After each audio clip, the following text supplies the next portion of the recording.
Well,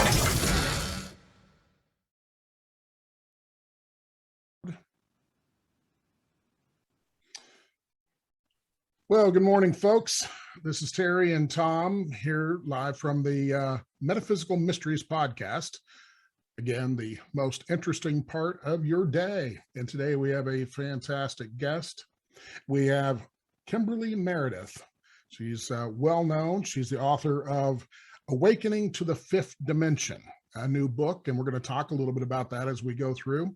She's got a huge background. We can't cover everything. She might get into quite a few different topics as we go through this, but she's a medical intuitive.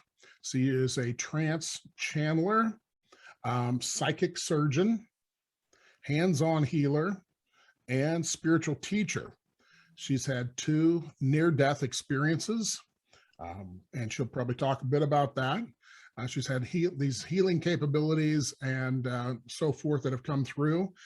She's been tested by a variety of people. Dr. Norman Shealy, easy for me to say, Shealy, and out of Missouri. And he states that she is emitting a certain level of scalar energy. Ions has also with Dr. Edgar Mitchell, a former astronaut, now deceased. She's worked with him to get some additional testing on her and her abilities, and also by Psy Tek, which is the Subtle Energy Laboratory. So, Kim, welcome to the Metaphysical Mysteries, and we're really happy to have you here. Hi, thank you, Terry and Tom. Thanks for having me on your show. Very good. Is there any part of the introduction you'd like to add to?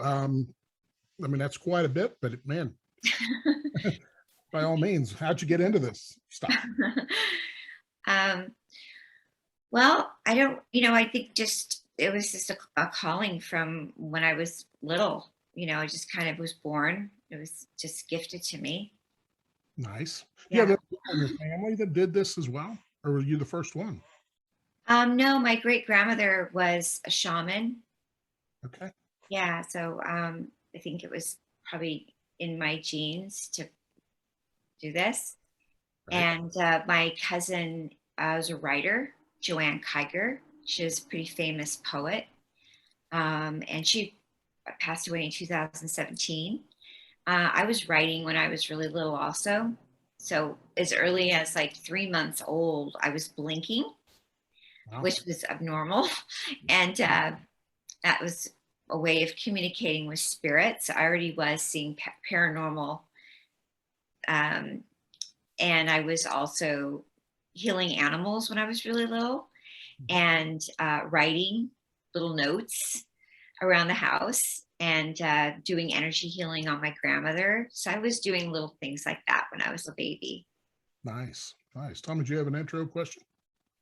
No, I was just thinking at that age, I was just looking for my rattle light. I wasn't doing any of that stuff. Yeah, exactly. So would you, I'm going to jump into your near-death experience. I think people find that fascinating because out of those, I remember when I did my doctorate work, I had to study a lot of that. And, a lot of people have major changes that occur right after an NDE, and you had 2 of them. You want to explain what happened and what changes came about? Yeah, so, I spent most of my life not doing what I'm doing right now at all. I had a pretty normal life. And then in 2012, heading into 13, I was struck by a vehicle, had a really bad accident.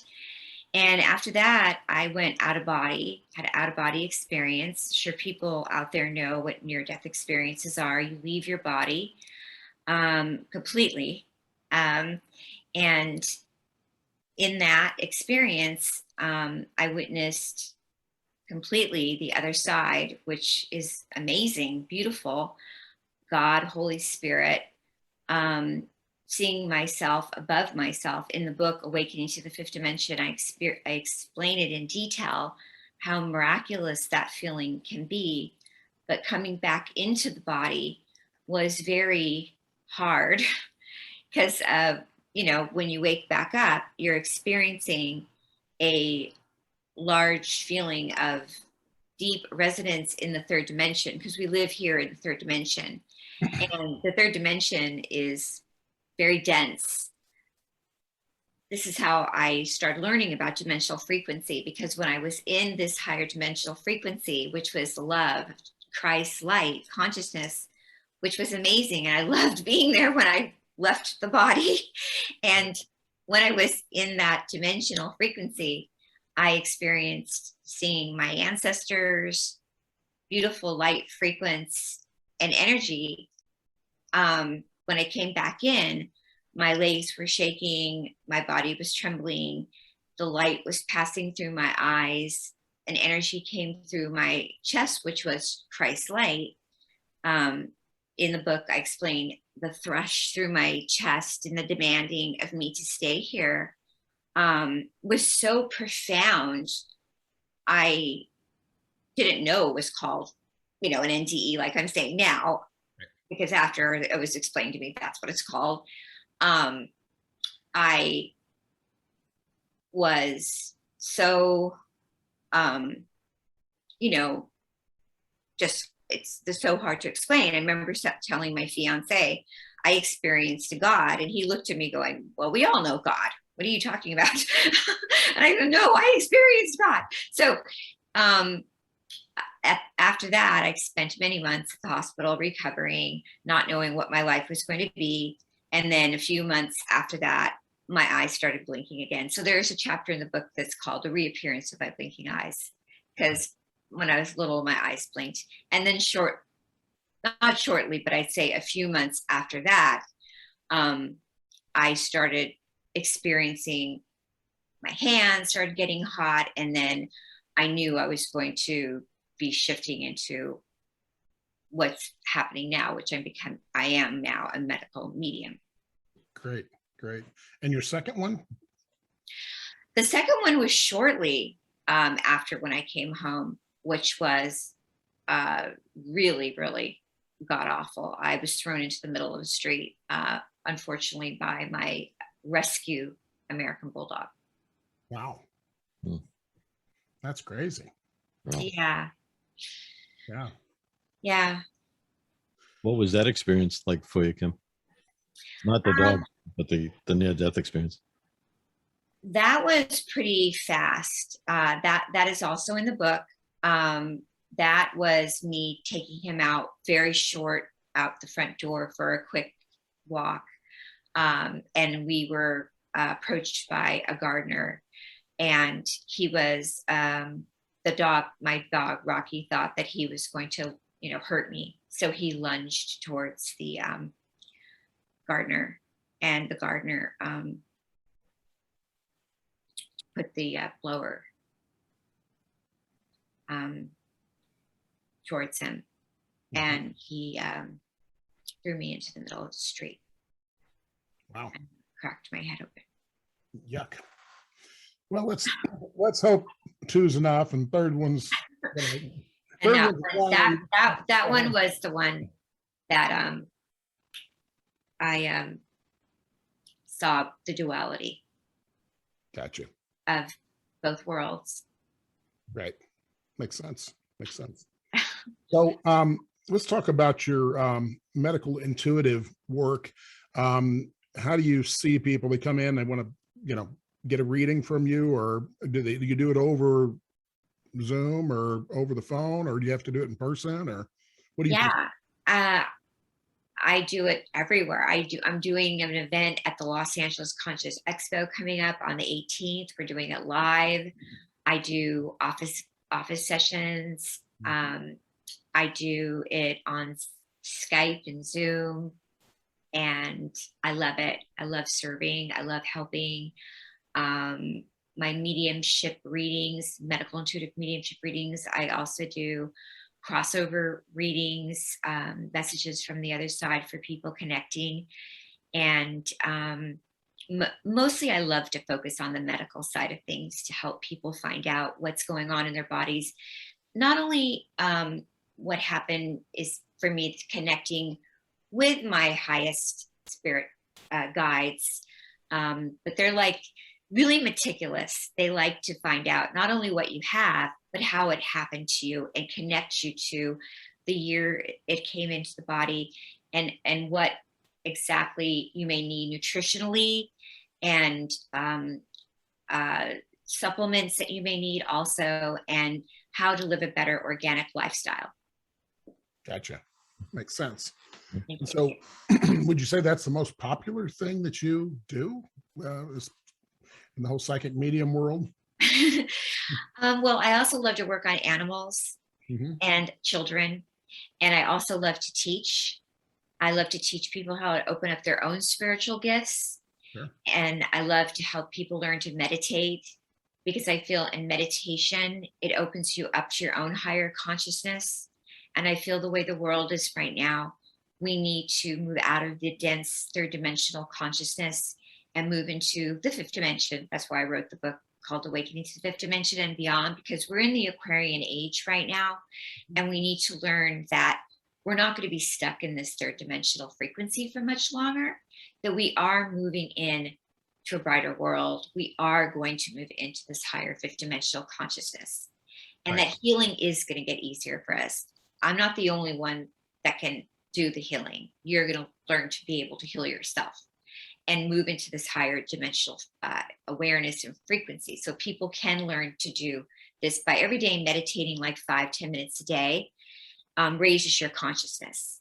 And I'm sure you've heard other people out there saying that they're meditating, they're learning to do 5 minutes a day of meditation, and taking responsibility for your own consciousness can raise your vibration. Absolutely. And for people that don't understand, when we talk about dimensions, this is third dimension that we're currently in. The concept is that vibrations of everything is going to increase fairly dramatically, but I don't believe it's going to be a curtain drop. It's going to be an evolution. So people looking for that twinkling of the eye kind of scenario where everybody's called up. Well, being called up may be very well interpreted as, you know, your vibration coming up and that sort of thing. There's a lot of biblical foundation for this, but I think it's misinterpreted in many ways. And I'm sure you run across it. I certainly do when I'm teaching. So it's a challenge to talk in the language that the people are used to listening to. Yes, exactly. Like people thought Jesus was religious, but Jesus was really preaching about love. And Jesus was really sitting on a rock saying, I am really here to teach you that God is love. And that's the truth. You know, the Healing Trilogy is non-denominational. And the fifth dimension is here to talk about love and the fifth dimension and beyond, because even when, you know, I was tested at ions and Edgar Mitchell, they are about love. And really all religion, when you look at it, is really about love and being non-judgmental. When we talk about the Holy Spirit is kind and love and sweet and graceful. And when you're being healed by, even doctors will say, we're doctors, but the higher court is love, and you're being healed by love. And when you're taking your vitamins, your supplements, and you're eating, you can put the energy of love behind that. You're healed faster. Absolutely. Is there a particular healing that jumps out at you, one of your more dramatic ones that you experienced? My gosh, there's a man that was healed in the 9/11. He's a firefighter. There's a little girl that I healed with intestinal bowel issues. There's a woman that I picked in Sedona. I could talk about her. Okay, I'll talk about her. But all of these are in the book. I know it sometimes takes a while to. I know a lot of them to process. Okay, this is the one I want to talk about. Okay, I'll talk about her. I went to Sedona. This is probably right when I first started becoming the healer that they had me. So there was a manager that said, I want to bring you to Sedona and have you do an event. And I said, okay. So I went out to Sedona, and it was a big, beautiful room with many, many people. And I was standing on the stage, and I was so excited. And I was going to do laying on hands and mediumship, where I go out and through my eye blinking, when I will say yes, when I says no, when I know somebody is sick, and then I can hear. So I said, I'm going to pick the person my guides feel is the most sick today, and they want me to do a healing on.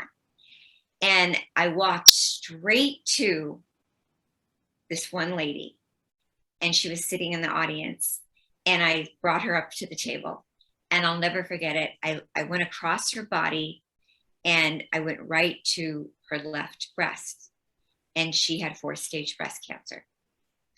And I went, they're telling me that you have cancer.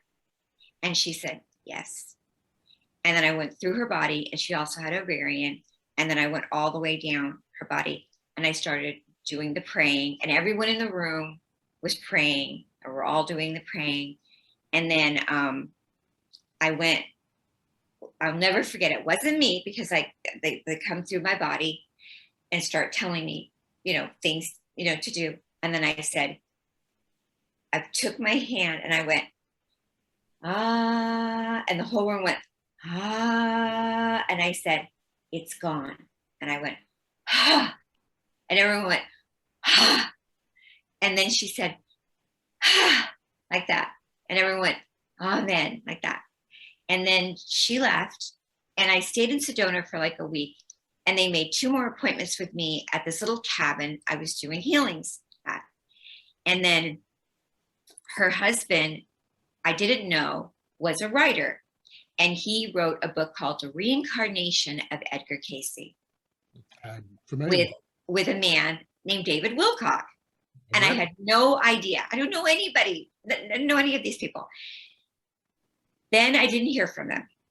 Then about, it was like 2 months later, 3 months later, I get an email from them. And he says to me, her CA comes back, cancer, and it's not showing anymore in her breast. About that. Okay, so that was almost 4 years ago. Right. It's gone still. That's completely healed. Cool. Completely healed. Yeah. Yeah. She also had some other type of cancer going on in her body. I think she had an urinary tract infection. She is still healed. The other one is the 9/11. He had multiple tumors all over his body, horrible 4-stage carcinoma. The one thing that I did that his doctor in Keck Hospital in LA, there's this tumor that was situated in his colon that I write about in the book. They could not get it out at all. I had gone in with my hand and just sort of lightly, what I do with my psychic surgery, the way I had moved it and prayed with him, I had guided it in a certain way that they were able to release it out the next day. Nice. Yeah, that reminds me. I had one. A lady was. I was teaching a program, and she came in, and she's pretty despondent. And I asked, what's going on? And she said, well, went to the doctor, got an MRI. I've got a tumor, cancer, and it's in my shoulder area, part of her upper arm. And said, I need to get my act together because this is going to grow real fast and it's going to be bad. And she goes, I've got in 2 days, not tomorrow, but the next day, I've got to go to a big city and get it checked by a orthopedic oncologist to get it taken out. So I said, okay. So I stood behind her, and there's several people there, and laid hands on her for about, 30 seconds or so. I said, it's gone. And I said, and she goes, what do you mean it's gone? I said, she goes, I just had an MRI. I said, no, it's gone. I said, go on down there. You'll go on down there, but it won't be there. And she really? And she goes, yeah. So she went down 2 days later, and this doctor wanted to get his own MRI, as they usually do, before they would go in and cut anything open. So he got it done, pulled her into the office, said, look, you can go home. You don't have any tumor or cancer. She goes, yes, I do. And then she goes, he goes, I know, I got your MRI here, but here's the one today. Here's the one 3 days ago. Yeah. And he goes, there's only 3 ways this is going to go away. 1, I cut it out. That didn't happen. 2, we do the chemotherapy, radiation, all that stuff, and that kills it, drops out. Or 3, some divine intervention. And he goes, so you want to tell me about it? She says, well, there was this guy. And so he goes, you're really going to tell me the story? And sure enough, he says, well, you can see this area here. This is where it was, but it's not there anymore. It's gone. And it's been gone ever since. Amen. So that was nice because it was such a short 3-day window between first MRI, second MRI. The only thing that happened in between was what we had done. Yes. And the thing is, this is interesting because I love that. I love hearing that, because this other lady that I've worked on, I can say her name because she's gone out many times. There's many people that go out and talk about what happens to them with the Holy Spirit through me doing this. Her name is Iris. She had a breast lump, benign, for 20 years. And this prominent surgeon in Beverly Hills wanted to get it out because you don't want it in there. And I laid hands and we dismissed it off. And they took a mammogram and it's gone. And she said, the doctor, she's like, Kimberly just can do it. You know, this is just something Kimberly does. I mean, and she loves it. She sends me people. And she says, you know, some people can, you know, play Bach. Some people can, you know, paint, you know, some people can do this. This is what Kimberly can do. So, and other people can do, you know, will learn and can do. So it's so cool because I feel the higher we raise our vibrations in the 5th dimension and beyond, the more we can learn to dismiss things off of our body. Yes, absolutely. Sure. Yeah. And you know it, you can feel it when it's time to lay hands on somebody or even at a distance. It can go right. Oh, yeah. And that's what we proved in many of the scientific research studies, that I have healed people through Skype. Absolutely. Prostate cancers, all kinds of illnesses have been healed. I do group classes, and we do for people in my virtual rooms when we're all in prayer. And we're not, I mean, I'm not the only one. There's many groups and congregations over the last 2 years that have had amazing co-heal. Dr. Joe Dispenza, I'm sure you've heard of him. He has co-heal classes and stuff, and they do this too. So more and more people are gathering and doing energy healing in the 5th dimension, which I'm so excited about. Yeah, that's awesome. Let's get to your because it's going to get into Tommy's stuff a little bit. Cool. Your testing at some of these laboratories. Do you yeah, I mean, because that's pretty cool, because you know, I fall in that same category, and people want to hook you up like a trained monkey before you go into space, you know, all that kind of crazy stuff, just to see what makes you tick. So the Edgar Mitchell situation with ions, how did that one go? What did they Well, they want to bring me back. I was the one that kind of went a little overboard with everything. Well, they hooked me up, and they don't have all the papers out yet, but they did some tests. They did testing on me. It was just a, you know, certain specific test on ions. And I sort of went overboard with everything. So it was just a specific body part that we did multiple testing on with their closed study. But with me, I go through all the body parts. And then with Psy Tek, that was really intense. I have images of all that. With Psy Tek, it was a double-blind study, which was that they had me scanning individuals like I do in my office now. And I would go through every single part of the body, finding everything. And then they would put them through the thermography and see if it changed, see if the healing on top of it. So I would say, oh, this person has a brain tumor or a breast lump and a meniscus tear. And then I would do the energy healing. And then they would put them in the thermography machine and actually see, I wish I could show you the slide, see if it changed, see if it got better. And then we would see then the before and after effect. And actually everything did shift. You know, the knee did get better. The breast lump did go down completely. So it was really cool to see the image change. And then with Norm, that was really intense because Norm is really, he's tough. Yeah. And with Norm, we had a filmmaker come out, and we're going to make a documentary. And with Norm, we actually did, I think, over 18 patients with Norm. And Norm would not put a stamp of approval on it at all if he did not see an actual tumor dissolve.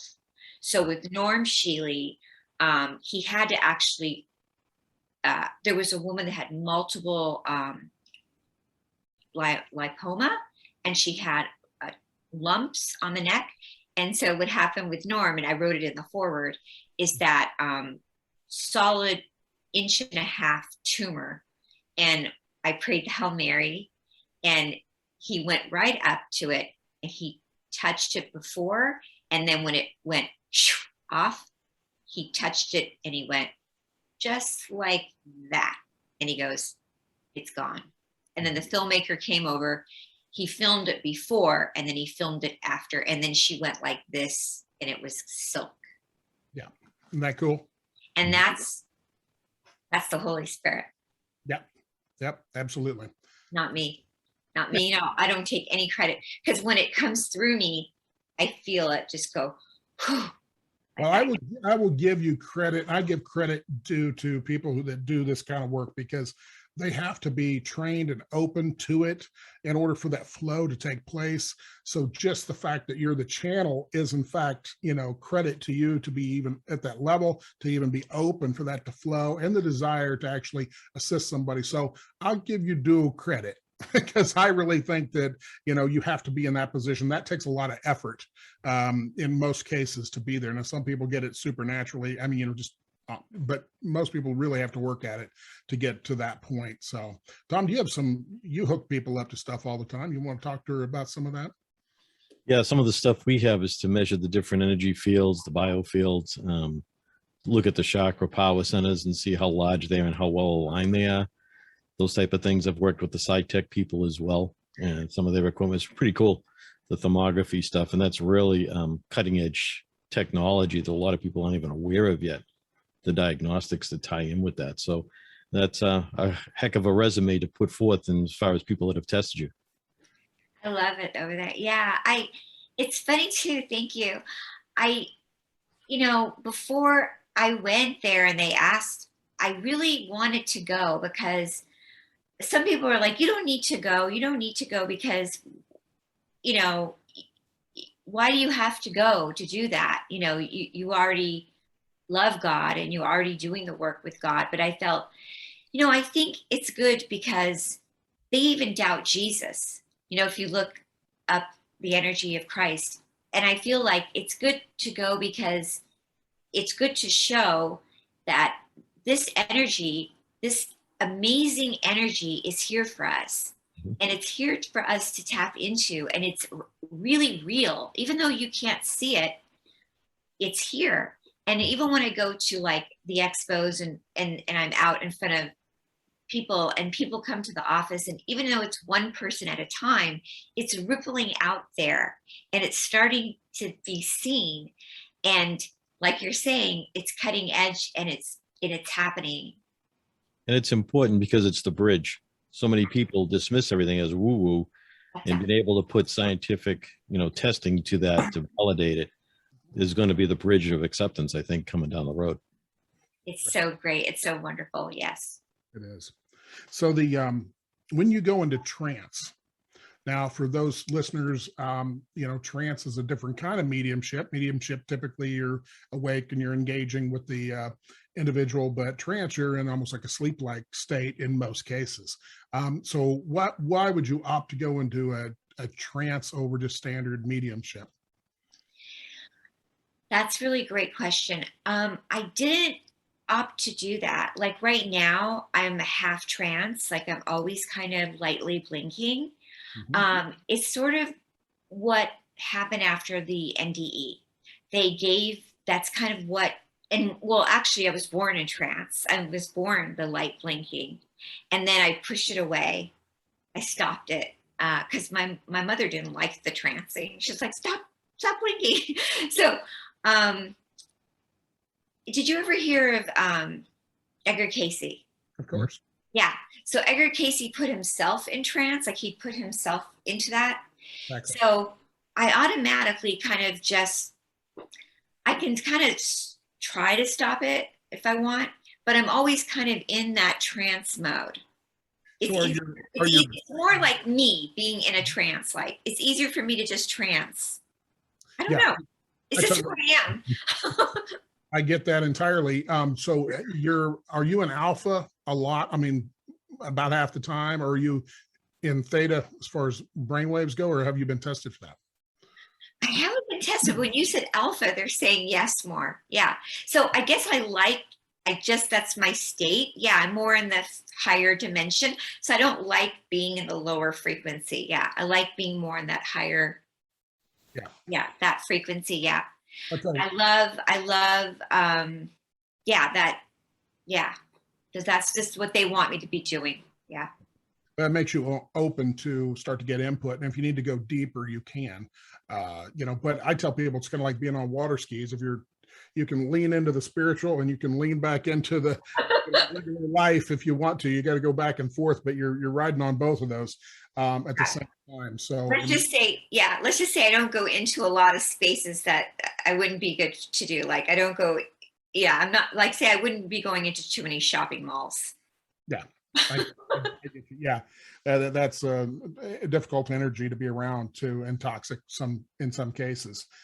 Just for our listeners, Edgar Casey is the founder of the Association for Research and Enlightenment out in Virginia Beach, Virginia. They have a lot of classes out there, some pretty significant programs. He did over 14,000 channels in his lifetime, died in 1945, but they're still sorting through all of his mysteries. And a lot of the stuff you see on Ancient Aliens and History Channel, this sort of thing, come from the Edgar Casey readings, although I don't know how much credit he gets for all of it, but where Atlantis was, where the pyramids were built. I mean, all the medical intuitive type things. He had just a whole vast variety of different kinds of readings and past life readings and so forth, what we would call the Akashic records. And that's pretty interesting stuff. Like from the Christian perspective, we call that the Book of Life rather than the Akashic Records, which is a Sanskrit version of it. So, but anyway, that all being said, so I try to fill in our listeners here a little bit when we get this stuff. And IONS is talking about the Institute of Noetic Sciences.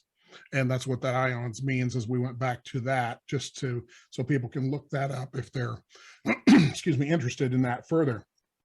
So, Kim, let's do this. What part of your book are you really wanting people to, or what do you want them to get out of it? I guess they go read this thing. At the end of the day, you're sitting there as the author. I would like them to be able to say, Kim, I really got blah, blah, blah out of this. What would that be? Wow, gosh, I feel like I want them to learn, guys, so much. I really want them to learn how to live more into a higher state of awareness, of awakening their body into a healthy state of a fifth dimensional consciousness, which is learning to live more in a peaceful, reality, that they don't have to feel like they're just stuck in a happenstance, that everything does happen for a reason, that they can live in a higher state of consciousness and have the tools in this book to do that, that there are ways of living and there are miracles that happen, that they can have their own miracle. Sure. There are so many things in the book. There are, beyond just the nutrition and learning about water and learning about, my awakening, that they can have an awakening, and learning about meditation and the miracles and the stories, but there is this beautiful energy. There is potential for them. There is hope. Absolutely. Well, sounds like a lot of fun. Good read. Yes. The psychic surgery, that term has been around a while. And so when you describe psychic surgery, at least, let me just say the folks I know who describe themselves as that, they visualize themselves actually going into the body and energetically working some particular area. Now, so I think everybody kind of gets what we're saying with that. But have you noticed that there is a what I would call an after effect, a little downtime after something like that happens while your body adjusts to the healing, or has this been instantaneously all better? So some people call it a psychic flu, or maybe a few weeks before you're feeling normal because you've been abnormal for such a long time. I'm glad you asked that. It's interesting. Everybody has a different reaction when I have performed a sort of like a psychic surgery on them. So a psychic surgery, it's actually different than an office psychic surgery, or I'm out at an event doing it. I'd say everybody feels a little different. Some people feel really energized. They feel like they're flying and they're floating. Mm-hmm. And other people, like the little girl that I did it with, her mom said she felt sick in the car, but then the next day she felt amazing and she never had her bowel obstruction again. She was completely healed. Right. And then, everyone has a different feeling. Some people do feel a little bit like nauseous because it's detoxing their body out. I've had some 4-stage cancer clients feel maybe a little funny for a couple of days, and then they feel completely amazing. Yeah, exactly. Yeah, I mean, I've had people with diarrhea, temperature, just feeling yucky for a day or 2 or 3, depending on them. So I think consistency in that is what I've seen across the board as we've talked to number of different healers. And so it is always interesting when you get a group of healers together in conferences. Of course, we haven't had any real conferences since COVID, and I don't know. Hopefully we will get back to it, but now with the advent of Delta, we may be chasing our tail for a while. And Terry, I'd love to mention that I have had some really miraculous healings with animals. Okay. And animals really take to being healed with Christ light fast.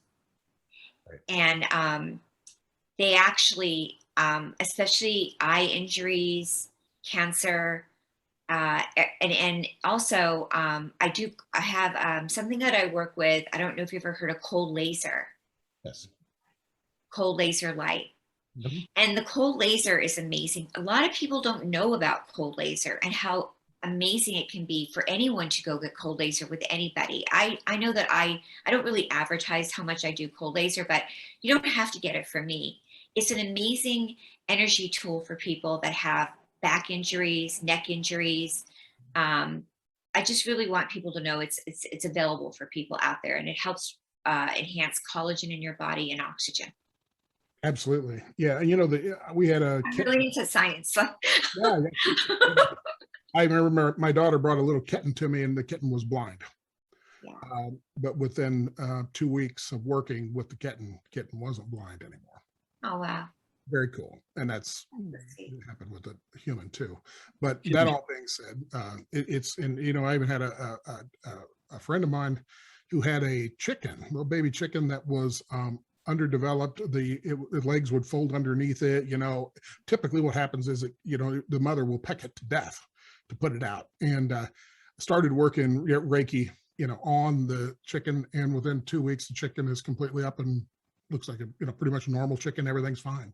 So yeah, I totally get your animal thing. And I remember my daughter sitting that little kitten on me, and she goes, "Daddy, he's blind." I said, "Well, what do you want me to do?" She goes, "Fix him." And so, okay, Daddy will fix him. So we did. So it was a lot of fun. Yeah, and amazing to watch. That's amazing. Yes. Tommy? From your experience, you said the animals take to it better. Do you think that's because they don't have the problems that humans do of having beliefs that it's not going to work? They're ready to receive. Yes. It's really about, very great question, because when you are ready, I always say to people when they come in the office, be open, say, I am love, I am light, I'm ready to receive, I am in the 5th dimension. And I have chants and prayers, and it doesn't have to be a prayer even, it's just an affirmation. It's not a religion. And animals are ready to receive. They love being in that higher dimensional frequency. Animals are in the 4th dimension already, which is the spiritual realm. Mhm. Yes. That's why they see spirits so much better than we do. Yeah. Yes. They're already hanging out there. So Oh yeah, I had a dog that would bark at the corner of the room, and there was nothing there, at least that I saw. So yeah, when you see the ghost hunters, they do all that. The ghost hunters will bring in their dogs, and they'll be barking at the various Yeah. animals that might be there. That's like me. I sniff like a little, someone would say, like some animals can tell who has cancer, you know? Right. Absolutely, they can. And I read the story of a cat in a nursing home, and every time the cat would go in and lay on somebody, within 24 hours, they would be dead. Wow. It was kind of the go-to for the staff, okay, this one's about ready to go. And they knew they were, but within 24 hours, that was the story anyway. The cat would lay on you, and I guess you don't want to see that kitty come through the door. But get rid of the cat. Yeah. Like what the heck? Yeah, so just a clue, just a heads up on that one. Where do people find your book if they want to purchase it? Yeah, so The Awakening to the Fifth Dimension is on order now. You can order it right now.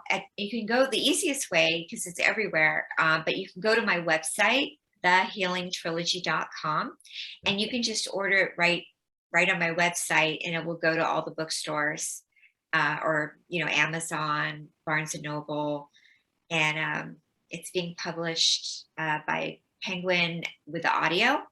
Sure. And so that's really cool. Absolutely. And just real quick about the animals, I just wanted to say, don't give your animals tap water. Make sure you're giving your animals really filtered water, because I find a lot of animals having kidney infections, and also we shouldn't be drinking tap water. So in my book, I have a whole chapter on how water can save your life. And I'm a real advocate for drinking out of glass containers, and throwing out the plastic is really important. Yeah, the stuff. I wanted to mention that. Yeah, as she's talking about that, there's a lot of science there about, the stuff that comes out of plastics and into the situation, into your body. And it's, we have to detoxify from all that. And we've been, as a community, we think we had really clear water. And, from a scientific point of view, I suppose it looks that way, but there are other factors that are outside the loop typically. And that's what you're talking about. Yeah, it's good to and you don't have to get an expensive filter. There's filters out there everywhere that are really great, that are they do the good trick of great filters, and great bottles out there that you can grab that are not dangerous. So as we're starting to wind up here, is there any words of wisdom from the other side that Tommy and I need to know? We're sitting here as a training dummy, so I don't know if there's any words of wisdom for either of us that we need to know. Well, I could say, you want me to say something from my book, like a prayer, or? You can say whatever you like.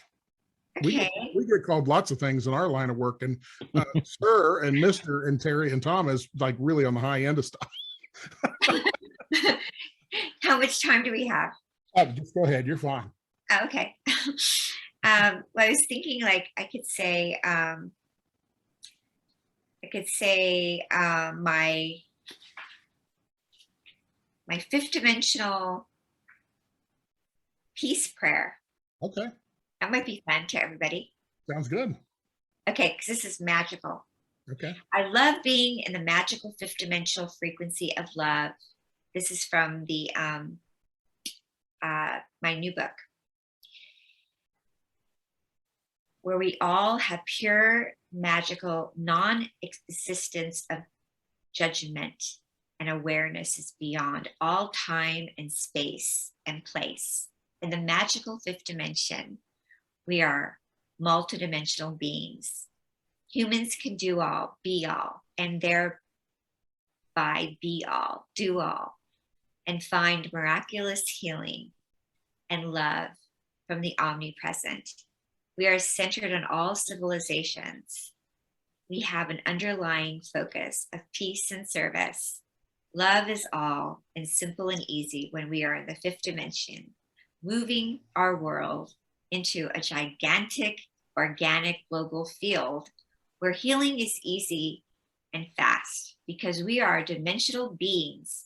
Our minds want us to live in this existence where the omnipresent exists, gentle, safe, kind, pure, and respectful, with the flow of spirit, guiding us to be strong, building daily intimacy with God, the divine. Sat Nam. Nice. Thank you very much. Thank you very much. Very good. Tom, you got anything? No, I think I just want to again say thank you for doing this today and sharing into experiences with the audience. Like I said, the whole concept of trying to bridge the woo-woo with the science is huge, and that's the reason Terry and I created this podcast in the beginning, is to try to make that bridge, to make this more palatable to those that don't understand, and for those that have the experiences to try to understand themselves. So definitely thank you for the work you're doing and what you're sharing with the world. That's really important stuff. And Kim, I'm honored to be on your show today. I really appreciate you both having me. Right. I can see your energy flow here. So anything you want to leave with the audience as we sign off? I'm here for you all. So thank you so much for having me. Very good. Okay. And for Terry, Tom, and Kim today, I want to thank everybody for listening to the Metaphysical Mysteries, hopefully the most interesting part of your day. And we'll be back next week with a new guest. And by all means, get out and grab this book, Awakening to the Fifth Dimension. I'm sure you'll get a good batch of information that you can download yourself. So thank you all very much. We'll talk to you next time.